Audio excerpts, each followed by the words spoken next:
बिस्मिल्लाहिर्रहमानिर्रहीम। अस्सलाम वालेकुम। भरोसा और यकीन दो अलग अलग हैं, इनका मतलब एक नहीं है। आप वीडियो को एंड तक देखना और फिर कमेंट करके बताना क्या आप जानते थे कि इनका मतलब एक सा नहीं है। चले हम वीडियो को शुरू करते हैं। एक आदमी दो बहुत ऊंची इमारतों के दरमियान तनी हुई रस्सी पर चल रहा था। वो बहुत ही आराम से सुकून से अपने दोनों हाथों में एक डंडा पकड़े हुए संभल रहा था। इसके कंधे पर इसका बेटा बैठा था। जमीन पर खड़े तमाम लोग दम साधे खड़े यकटिक इसे देख रहे थे।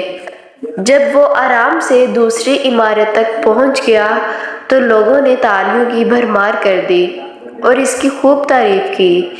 इसने लोगों को मुस्कुरा कर देखा और बोला, क्या आप लोगों को यकीन है मैं वापस इसी रस्सी पर चलता हुआ दूसरी तरफ पहुंच जाऊंगा? लोग चिल्ला कर बोले, हाँ हाँ तुम कर सकते हो। इसने फिर पूछा, क्या आप सबको भरोसा है? लोगों ने कहा, हाँ हम तुम पर शर्त लगा सकते हैं। उसने कहा, ठीक है, क्या आप में से कोई मेरे बेटे की जगह मेरे कंधे पर बैठेगा? मैं इसे बाहिफाजत दूसरी तरफ ले जाऊंगा। इसकी बात सुनकर सबको सकता सा हो गया। सब खामोश हो गए। यकीन अलग चीज़ है, भरोसा अलग। भरोसा करने के लिए आपको मुकम्मल फना होना पड़ता है और आज हम सब में इसी भरोसे की कमी है।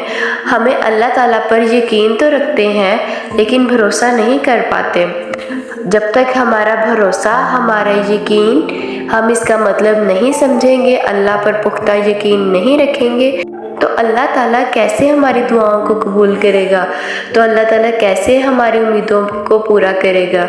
इसीलिए यकीन के साथ, सच्चे दिल के साथ अल्लाह ताला की ज़ात से मांगे, अल्लाह ताला ज़रूर अता करता है।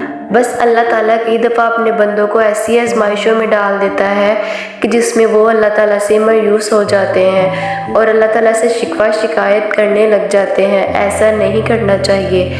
अल्लाह ताला हमें अपने पसंदीदा बंदों में हमारा शुमार करे और हमारी तमाम दुआओं को कबूल करे। अगर आपको वीडियो अच्छी लगे तो लाइक करें, चैनल को सब्सक्राइब करना मत भूलिएगा। अल्लाह रब्बुल इज़्ज़त आपका मेरा हामी नासिर दुआ में याद रखिएगा। अल्लाह हाफिज़।